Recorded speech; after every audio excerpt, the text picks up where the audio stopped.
স্বাধীনতা দিবসের সবথেকে বড় কভারেজ সিয়াচেনে রিপাবলিক বাংলা। সিয়াচেনে স্বাধীনতা উৎসব চলছে। সিয়াচেনেই হয়েছিল অপারেশন মেঘদূত। সরাসরি রয়েছেন আমাদের সঙ্গে associate senior editor Shaon Sen. Shaon, যে ছবি আমরা দেখতে পাচ্ছি যে সিয়াচেনে অপারেশন যে মেঘদূত হয়েছিল সেই স্মৃতি কিন্তু বহন করছে এই জায়গাতে। আজকে স্বাধীনতার ৭৫ বর্ষপূর্তিতে ঠিক কিভাবে সেজে উঠেছে সিয়াচেন?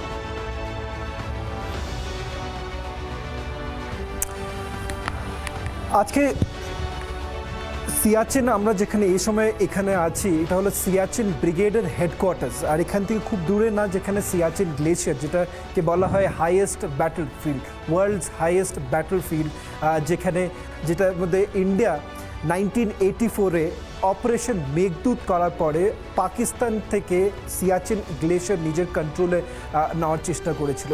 তখন কিন্তু ক্যাপ্টেন সঞ্জয় কুলকার্নি এই ফ্রন্টকে লিড করছিল। কিন্তু অনেক আমাদের সোলজার যারা মিসিং ইন অ্যাকশন ছিল, অনেক দিন থেকে ওদেরকে পাওয়া যায়নি। আজকে একটা বলবো যে অনেক বড় স্টোরি, যেটা কি কোথাও না কোথাও ইন্ডিয়ান আর্মির যে একটা ট্রেডিশন যেটা মানা যায়, যেটা ওরা কোনোদিন নিজের কাউকে ছেড়ে যায় না, ব্যাটল ফিল্ডে নিজের কাউকে কোনোদিন ছেড়ে যাওয়া হয় না, যেটা আজকে আমরা নিজের চোখের সামনে দেখতে পেরেছি। এই স্টোরি আমি বলবো লান্স নাইক চন্দ্রশেখর অপারেশন মেঘদূতের মধ্যে ছিল 19 কুমাও রেজিমেন্ট থেকে। আর 1984-এ যখন অ্যাভালাঞ্চ হয়েছিল, লান্স নাইকের বডি, কিন্তু লান্স নাইক চন্দ্রশেখরের বডি কোনোদিন পাওয়া যায়নি। আজকে 13 অগস্টে একটা পেট্রোল পার্টি এই সিয়াচেন ব্রিগেড থেকে বেরোয়েছিল। পেট্রোল পার্টি যখন বেরোয়েছে সকাল 7টার সময় বেরোয়েছে। আর ওই সেন্ট্রাল সিয়াচেন গ্লেশিয়ারে যখন ওই পেট্রোল ডমিনেশন চলছিল, তখন ওরা একটা মেটাল ডিস্ক ওরা দেখতে পেরেছে। ওই মেটাল ডিস্কের মধ্যে কিন্তু একটা আর্মির একটা সিরিয়াল নাম্বার থাকে, আর ব্লাড গ্রুপ থাকে। যখন কোনো যুদ্ধ হয় তখন সব আর্মির সোলজাররা ওই ডিস্কটা পড়ে যায়। এই ডিস্কটা যখন পাওয়ার পরে ওরা দেখলো কি নিজের ডেটাবেসের মধ্যে লান্স নাইক চন্দ্রশেখরের ডিস্ক, আর সাথে সাথে যে কয়েকটা মর্টাল রিমেন্স যেগুলো রয়েছিল ওখানে পড়া ছিল। এটা এতদিন পরে, এত বছর পরে লান্স নাইক চন্দ্রশেখরের বডি কিন্তু আজকে এই বছরে ওরা রিকভার করতে পেরেছে। কোথাও না কোথাও বলবো কি এই ইন্ডিপেন্ডেন্স ডেতের সবচেয়ে বড় স্টোরি কোথাও না কোথাও কীভাবে ইন্ডিয়ান আর্মি কিন্তু নিজের এই ট্রেডিশনটা, যেটা আমরা সারাক্ষণ বলি, কার্গিল যুদ্ধের সময় আমরা এটা দেখতে পেরেছিলাম কি পাকিস্তান একদিকে কিন্তু নিজের সোলজারকে ছেড়ে চলে যেত, কিন্তু ইন্ডিয়ান আর্মি এই ট্রেডিশনটাকে সবসময় রেখেছিল কি নিজের যত সোলজার যে কোনো কন্ডিশনে হোক, কিন্তু ওরা নিজের সাথে নিয়ে ফেরত আসবে।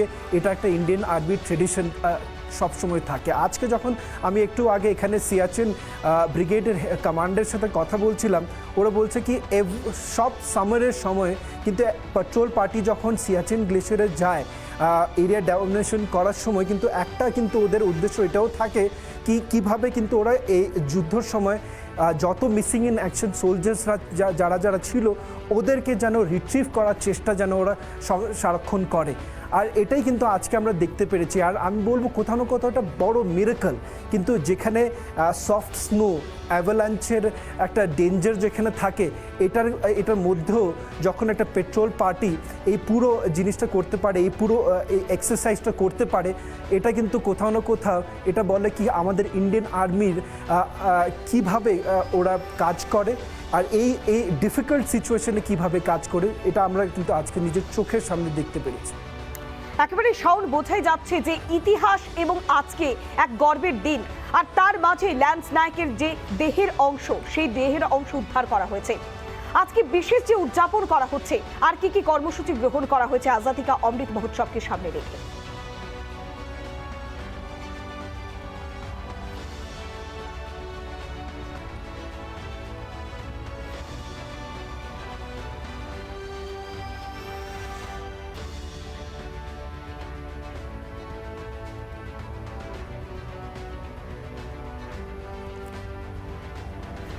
শাওন, আমরা যে ছবিটা তুমি দেখালে যে ল্যান্স নায়ক চন্দ্রশেখরের দেহের অংশ উদ্ধার করা হয়েছে এবং একই সঙ্গে উদযাপন করা হচ্ছে, তবে আজকের এই দিনটি গুরুত্বপূর্ণ, কেননা স্বাধীনতার ৭৫ বর্ষপূর্তি। আজ কি কর্মসূচি আরো গ্রহণ করা হয়েছে সেখানে?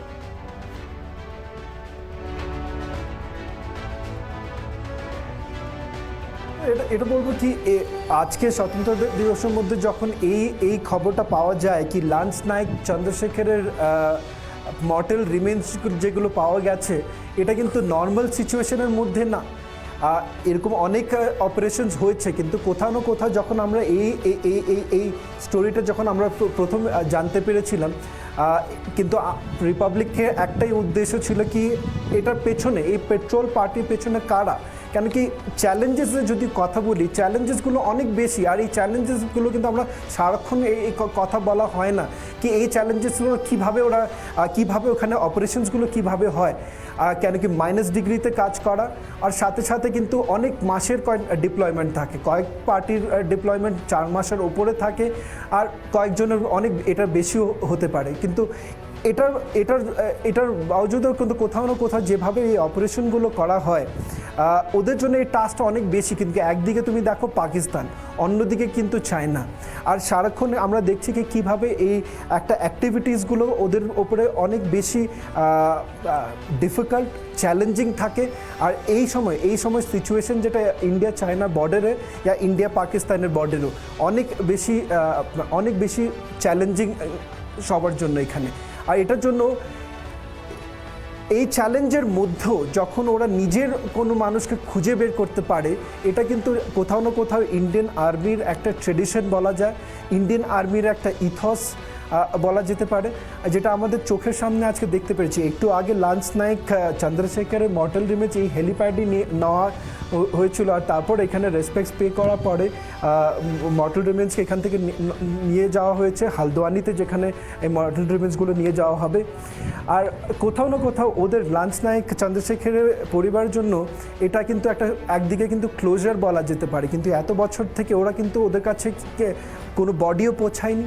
আর যখন লান্স নাইকের চন্দ্রশেখরের সাথে কথা বলা, ওদের পরিবারের সাথে আমরা যখন কথা বলেছিলাম, ওরা বলছে ওনার বাচ্চা এখন একটু বলতে রেকগনাইজ করতে পারছে না যে নিজের বাবা কীভাবে দেখতেন, কোনো আইডিয়া নেই। কিন্তু এটার আজকে যখন ওই মর্টাল রিমেন্সগুলো ফেরত যাবে, কোথাও না কোথাও লান্স নাইক চন্দ্রশেখরের জন্য ওর পরিবারের জন্য একদিকে বলা যায় ক্লোজার, যেটাকে বলা হয় ক্লোজার আজকে হবে। একদমই শাওন, বোঝাই যাচ্ছে যে আজকে সত্যি এক ঐতিহাসিক দিন। আর সেই স্বাধীনতা দিবসের সব থেকে বড় কভারেজ করছে রিপাবলিক বাংলা। তুমি সিয়াচেন থেকে রয়েছো, সিয়াচেনের যে ছবিটা সামনে আসছে, আর তার মাঝেই লান্স নাইকের যে দেহের অংশ উদ্ধার করা হয়েছে, সব মিলিয়ে সিয়াচেনের আজ আজাদি কা অমৃত মহোৎসব সেখানে কিভাবে পালন করা হচ্ছে প্রথম থেকে এবং শেষ পর্যন্ত।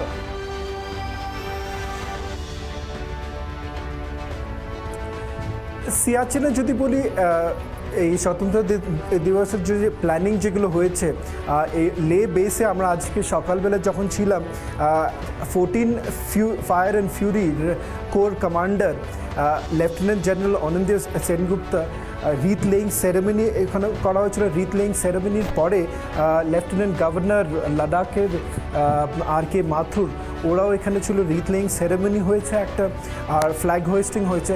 আর এটার সাথে সাথে একটা সাইকেল এক্সপিডিশন করা হয়েছে। এই সাইকেল এক্সপিডিশনটা গালওয়ানের মেমোরিয়াল, গালওয়ান ওয়ার মেমোরিয়াল থেকে শুরু হয়েছিল, আর গালওয়ান মেমোরিয়াল থেকে all the way Kargil up to কিন্তু এই সাইকেল এক্সপিডিশন হয়েছে। আর ওই সাইকেল এক্সপিডিশনের আজকে শেষ কিন্তু লের বেসে আজকে আমরা সকালবেলা দেখতে পেরেছি। তো কোথাও না কোথাও যে এই পুরো সেক্টরের জন্য, লাদাখের সেক্টর ইন্ডিয়ান আর্মির জন্য একটা খুব বড় একটা চ্যালেঞ্জ। পাকিস্তানের সাইডে যদি দেখি, ওটার চ্যালেঞ্জেস খুব আলাদা, কিন্তু এই দিকে লাদাখ সেক্টরের যে চ্যালেঞ্জেসগুলো অনেক বেশি। আর কোথাও না কোথাও যদি টেরেন আর টোপোগ্রাফির কথা যদি বলি, এই যেটা তুমি দেখতে পাচ্ছ এই সময় যে এই রেঞ্জটা অনেক ট্রেচারাস দেখা যায়। আর এই এরিয়াটা কিন্তু খুব একটা বেশি কন্ডিউসিভ, মানে খুব একটা বেশি ইজি নয় ইন্ডিয়ান আর্মির জন্য। কিন্তু তুমি যদি চায়নার দিকে দেখো, চায়নার দিকে কিন্তু পুরো এরিয়াটা কিন্তু ফ্ল্যাট, যেটার জন্য পিএলের জন্য খুব অনেক বেশি ইজি হয় ওই এরিয়াটাকে মনিটর করা আর ওই এরিয়াতে মুভমেন্ট করা। এটার জন্য যখন আমরা বলি যে চ্যালেঞ্জেসগুলো ইন্ডিয়ান আর্মির এই সাইডে কেন এত বেশি, কিন্তু তুমি যদি ছবিগুলো দেখো তুমি বুঝতে পারবে এই পুরো রেঞ্জটা কত বেশি ট্রেচারাস, কত বেশি কঠিন, আর সাথে সাথে তুমি যদি দেখো যে রোড ইনফ্রাস্ট্রাকচারটাও এখানে বানানো রোড ইনফ্রাস্ট্রাকচারটাও খুব বেশি ডিফিকাল্ট। আমরা যে এই সময় প্রতাপপুর করে একটা এলাকায় যেখানে আছি, যেখানে সিয়াচেন ব্রিগেডের হেডকোয়ার্টার্স, এটা কিন্তু এখান থেকে লে পৌঁছানোর জন্য আমার 5 ঘন্টার ওপরে লাগে। এটা থেকে তুমি বুঝতে পারবে যে কি কত ডিফিকাল্ট এই এরিয়াতে মুভমেন্ট করা, আর যেটার জন্য ইন্ডিয়ান আর্মির জন্য কোথাও না কোথাও এটা খুব ডিফিকাল্ট। আজকে যখন আমরা স্বতন্ত্র দিবসে অন্য জায়গার থেকে অনেকগুলো মেসেজেস আসছে, অনেক প্রশ্ন ওঠানো হয়, আমরা কিন্তু ভুলে যাই যে স্যাক্রিফাইসগুলো আমাদের সোলজার্সরা এখানে এই সেক্টরে যে ওরা দিনের পর দিন ওরা স্যাক্রিফাইসগুলো যেটা করছে, যেটা আমরা অনেক সময় ভুলে যাই। আজকে কিন্তু ওইটাই মনে করার দিন যে এই স্যাক্রিফাইসগুলো, এই যে আমরা যেটা দেখতে পাচ্ছি আমাদের চোখের সামনে, এই স্যাক্রিফাইসটা কোথাও না কোথাও আমরা সবাই মনে রাখা উচিত। একদমই শাওন, বোঝাই যাচ্ছে যে ছবিটা তুমি দেখালে যে সত্যি তাদের আত্মবলিদান আমরা কোথাও ভুলে যাই। আজকের দিনে তা আরো যেন বেশি করে প্রাসঙ্গিক হয়ে ওঠে। তোমার মাধ্যমে আরো একবার দেখার চেষ্টা করব, তুমি যেটা আমাদের সামনে তুলে ধরলে, বিবরণটা তুলে ধরলে, ভৌগোলিক অবস্থানটা তোমার মাধ্যমে একটু দেখার চেষ্টা করবো যে ঠিক কোন জায়গার মধ্যে তুমি রয়েছো এবং কতখানি দুর্গম ভারতীয় সেনার কাছে তাদের শত্রুদেরকে প্রতিহত করবার জন্য। একটু ছবিটা দেখার চেষ্টা করবো শাওন। যদি তোমাকে ছবিগুলো দেখাই, এই যে এরিয়াটা হলো, এটা হলো কিন্তু সিয়াচেন ব্রিগেডের হেডকোয়ার্টার্স। এই সিয়াচেন ব্রিগেড এর হেডকোয়ার্টার্স এখান থেকে খুব একটা দূরে না, যেখানে সিয়াচেন গ্লেশিয়ারের বেস ক্যাম্প। এই বেস ক্যাম্পটা কিন্তু অন্যদিকে, এই দিক থেকে নয়, অন্য দিকের থেকে যে সিয়াচেন বেসের শুরু হয় আর সিয়াচেন গ্লেশিয়ার হয়। কিন্তু সিয়াচেন গ্লেশিয়ারের যদি আমি তোমাকে যদি কথা বলি, এটা কিন্তু পাঁচটা ভাগ সিয়াচেন গ্লেশিয়ারের, north, south, east, west sector, Hanif sector, এইগুলো কিন্তু সব সেক্টরগুলো যেগুলো তুমি দেখতে পারো সিয়াচেন গ্লেশিয়ারের, এটা কিন্তু এখনও এই সময় সারাক্ষণ পুরো 365 ডেজ এটাকে কিন্তু মনিটর করা হয়। কেন কি ওখানে যে ডিপ্লয়মেন্টটা করা হয়েছে, এই ডিপ্লয়মেন্টটা কেন আমাদের জন্য খুব গুরুত্বপূর্ণ, কেন কি একদিকে তুমি দেখো পাকিস্তান, অন্যদিকে চায়না, আর এটা কিন্তু আমাদেরকে কোথাও না কোথাও একটা স্ট্র্যাটেজিক হাইড দেয়, যেটার থেকে আমরা কারাকোরাম পাস যদি বলি, আর এইদিকে পাকিস্তানের সাইডটা, ওই পুরো স্লোপসগুলো কিন্তু আমাদের জন্য কোথাও না কোথাও খুব ইম্পর্টেন্ট আর খুব স্ট্র্যাটেজিকলি আমাদের জন্য ইম্পর্টেন্ট থাকে। কিন্তু কি যদি সিয়াচেন গ্লেশিয়ার আমাদের কাছে না থাকতো, তাহলে পাকিস্তান আর চায়নার জন্য একটা বর্ডার হয়ে যেত, একটা কমন বর্ডার হতো, যেটা আজকে নয়। কেন কি যখন 1984-এ যখন অপারেশন মেঘদূত করা হয়েছিল, অপারেশন মেঘদূতের পেছনে কারণটাই এটা ছিল কি পাকিস্তানকে যেন ওই স্ট্র্যাটেজিক অ্যাডভান্টেজ যেন না দেওয়া হয়, যেটা আমরা দেখতে পারি আজকেও, যে অপারেশন মেঘদূত করার জন্য ক্যাপ্টেন সঞ্জয় কুলকার্নি আর ক্যাপ্টেন সঞ্জয় কুলকার্নির সাথে যারা অন্যরা এই পুরো সেক্টর থেকে ওরা সবাই যে জুড়ে ছিল, আর এই পুরো অপারেশন মেঘদূতটা খুব সাকসেসফুল এই জন্য হয়েছিল কেন কি ইন্টেলিজেন্স ইনপুট তখন অনেক বেশি ছিল। কেন কি একদিকে তুমি দেখো পাকিস্তানেও কিন্তু সেম অপারেশন করার চেষ্টা করছিল, কিন্তু ওটাকে প্রিএম্প্ট করে ইন্ডিয়া কিন্তু এর আগেই অপারেশন মেঘদূত লঞ্চ করা হয়েছিল। কেন কি ইন্টেলিজেন্স গ্যাদারিং করা হয়েছে কি পাকিস্তান এটাই সেম জিনিস করার চেষ্টা করবে। এটার জন্য আজকে আমরা যদি দেখি এই পুরো এলাকাগুলো যদি আমাদের কন্ট্রোলে আজকেও আছে, এটা কিন্তু অপারেশন মেঘদূতের জন্য তুমি দেখতে পারো, এই অপারেশন মেঘদূতের জন্য আমরা কিন্তু এই এলাকায় আমরা আজকে দাঁড়াতে পারি, আর এই এলাকায় এখান থেকে এই পুরো এলাকা কিন্তু আমাদের কন্ট্রোলে এখনও খালি অপারেশন মেঘদূত, যেটা 1984 আমরা দেখতে পেরেছি। একেবারে শাওন, যে ছবি তুমি দেখালে যে অপারেশন মেঘদূত ঠিক এই জায়গা থেকে হয়েছিল অনেক বছর আগে, সেই আত্মত্যাগ, আত্মবলিদান সেই সেনা জওয়ানদের, আজ তুমি সেই জায়গায় রয়েছো, এখনো পর্যন্ত তাদের সেই লড়াই জারি রয়েছে। কিভাবে তাদের সেই লড়াই জারি রয়েছে, প্রত্যেক দিন তাদের কোন কোন নতুন সমস্যার মুখোমুখি হতে হচ্ছে এই সিয়াচেনে দাঁড়িয়ে।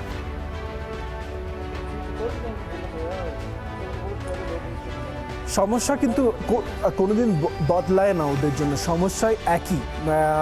প্রথম দিন থেকে যদি বলি সিয়াচেন গ্লেশিয়ারের মধ্যে ডিপ্লয়মেন্ট করা, মাইনাস ডিগ্রি টেম্পারেচার প্রথমেই, আর দ্বিতীয় দিকে অনেক কিন্তু মেডিকেল কন্ডিশনস থাকে যে আমাদের সোলজার্সকে ফেস করতে হয়। কেন কি যে হাইটের কথা বলছি, এটা কিন্তু বিশ্বর মধ্যে হাইয়েস্ট ব্যাটল ফিল্ড মানা হয়, যেখানে মোটরাইজড ট্যাঙ্কস, মোটরাইজড মুভমেন্ট যেটা ইন্ডিয়ান আর্মি করার চেষ্টা করে। কিন্তু তুমি যদি দেখো পার্টির ছবি আমাদের কাছে এই সময় আছে, এই ছবিতে তুমি যদি দেখো পেট্রোল পার্টিগুলো যে বেরোয়, এই পেট্রোল পার্টি কেন এই পেট্রোল পার্টি দুদিকেই, চায়নাও নিজের পেট্রোল পার্টি করে, ইন্ডিয়াও নিজের পেট্রোল পার্টি করে। ওটার পেছনে কারণ হলো কেন কি ওরা চেষ্টা করে কি একটা এরিয়া ডমিনেশন হোক, তাকে ওরা দেখাতে পারে চায়নাকে, পাকিস্তানকে কি আমরা ওই এলাকায় এখনও আছি আর ওই এলাকায় থাকবো। এটার পেছনে অবজেক্টিভটাই, মোটিভটাই এটা হলো কি এরিয়া ডমিনেশনকে আমরা ওখানে আমাদের প্রেজেন্স আছে। আর এটা কিন্তু সারাক্ষণ থাকে 365 ডেজ অফ দ্য ইয়ার। কিন্তু একটা ইন্ডিয়ান সোলজারের জন্য এটা কিন্তু একবারই ডিপ্লয়মেন্ট হয়, পুরো ক্যারিয়ারের মধ্যে একবারই ডিপ্লয়মেন্ট করা হয়। আর যখন এই ডিপ্লয়মেন্টটা করা হয়, এটার পেছনে কিন্তু অনেক বেশি ট্রেনিং যায়, হাই অল্টিটিউড ওয়ারফেয়ার স্কুলের ট্রেনিং হয়, এখানেও কিন্তু একটা আলাদা কাইন্ড অফ ট্রেনিং ওদেরকে দেওয়া হয়। কেন কি ওখানে ডিপ্লয়মেন্ট হওয়া, ওখানে কাজ করা খুব অন্য, এটার চ্যালেঞ্জেসগুলো খুব আলাদা, যেটা আমরা এলওসিতে দেখি আর এলএসিতে দেখি, ওটার থেকেও খুব আলাদা, যেখানে সিয়াচিন গ্লেশিয়ারের যে ডিপ্লয়মেন্ট যেটা আমরা দেখতে পারি। আর এই পুরো এলাকা থেকে তুমি দেখতে পারো আমরা দূরে আছি, এই সময় খুব একটা পাশে নয় সিয়াচিন গ্লেশিয়ার থেকে, কিন্তু এটা কিন্তু সিয়াচিন ব্রিগেডের হেডকোয়ার্টার্স, যেখানে আমরা দাঁড়িয়ে রয়েছি এই সময়, এটাকে সিয়াচিন ব্রিগেডের হেডকোয়ার্টার্স বলা হয়।